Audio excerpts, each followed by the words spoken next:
Assalamualaikum warahmatullahi wabarakatuh. Bagi rekan-rekan guru atau siswa-siswa khususnya kelas 12 yang ingin mencari referensi materi pembelajaran tentang teks editorial, adapun kompetensi dasarnya adalah 3.6 menganalisis isi struktur dan kebahasaan teks editorial. Tujuan pembelajarannya menemukan struktur teks editorial dan menemukan ciri kebahasaan teks editorial. Tahukah kamu struktur teks editorial dan kaidah kebahasaan teks editorial? Struktur teks editorial ada 3, yaitu pengenalan isu, argumentasi, dan penegasan ulang. Apa itu pengenalan isu? Yaitu mengenalkan isu atau permasalahan yang akan dibahas. Dan argumentasi adalah tanggapan redaksi terhadap isu yang sudah diperkenalkan sebelumnya. Kita lanjut. Penegasan ulang. Apa itu penegasan ulang? Yaitu berupa simpulan, saran, atau rekomendasi serta harapan. Jadi, struktur teks editorial ada 3, pengenalan isu, argumentasi, dan penegasan ulang. Kita lanjut. Perhatikan petikan teks editorial berikut. Dari teks editorial yang berjudul Dampak Virus Corona di Ranah Passion, ini merupakan contoh dari pengenalan isu, yaitu isu dikenalkan oleh penulis dari kedua paragraf ini. Yang mana isunya? Yang pertama, sebelum corona menjadi wabah penyakit di Cina, nasib Ricardo Tisci sedang di atas angin. Itu salah satu isu pertama. Yang kedua, respon publik terhadap perubahan logo ini bisa dikatakan cukup baik. Terlebih lagi respon konsumen di Cina yang cenderung menyukai produk fashion yang memamerkan logo brand dengan jelas pada produk. Itulah pemaparan isu yang disampaikan oleh penulis dalam teks editorial. Yang kedua, perhatikan petikan teks editorial berikut, yaitu alih-alih meresmikan bisnis Burberry, malah mesti menutup 24 toko dari 64 toko yang ada di Cina untuk mencegah penyebaran corona. Dan kegoncangan pun dialami lini produk pakaian dan aksesori olahraga Nike yang juga terpaksa menutup sejumlah gerainya di Cina. Ini merupakan contoh dari argumentasi. Dari kedua paragraf tersebut, apa yang saya sebutkan tadi merupakan contoh argumentasi yang dikembangkan dari isu yang dipaparkan oleh penulis. Berikutnya, perhatikan petikan teks editorial ini, yakni konsumen Cina adalah orang-orang yang ingin tampil beda dan dianggap memiliki selera tinggi. Oleh karena itu, mereka tak segan mengeluarkan banyak uang untuk barang-barang prestisius. Kini, rutinitas untuk belanja barang mewah mesti tertunda akibat corona.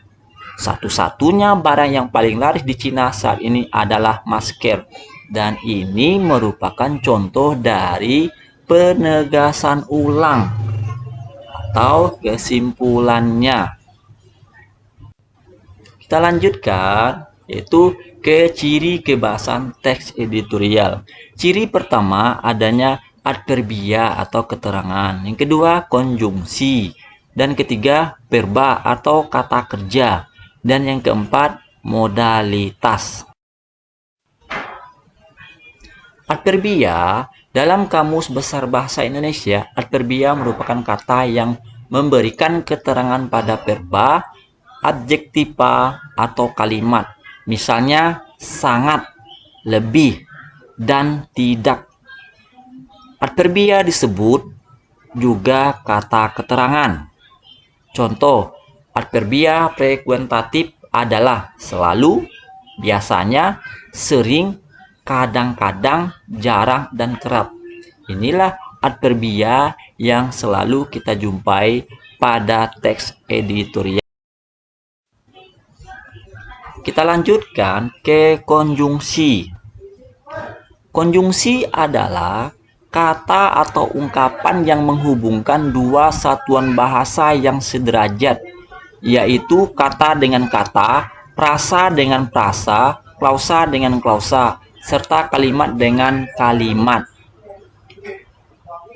Yang pertama ada konjungsi yang digunakan untuk memperkuat argumentasi. Contohnya adalah selain itu, misalnya, padahal, justru. Yang kedua, ada konjungsi yang digunakan untuk menyatakan hubungan sebab akibat. Contohnya, sejak, sebelumnya. Yang ketiga, ada konjungsi yang digunakan untuk menyatakan harapan. Contoh, supaya, dan agar. Kita lanjutkan ke verba atau kata kerja. Yang pertama ada verba material, yaitu menekankan adanya proses dalam melakukan sesuatu, adanya pelaku dan dikenai pelaku. Contoh, Daus memukul tembok. Berikutnya, verba mental, yaitu verba yang menjelaskan dalam merasakan. Contoh, Alpi mencintai istrinya. Lanjut, ada verba relasional, yaitu proses untuk menjadi sesuatu. Contoh, tugas kepala daerah adalah memimpin daerahnya. Kita lanjut, modalitas. Cara penulis menyatakan sikap dalam sebuah komunikasi.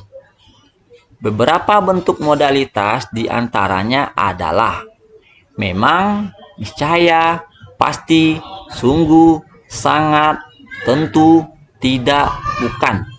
Itu untuk menyatakan kepastian.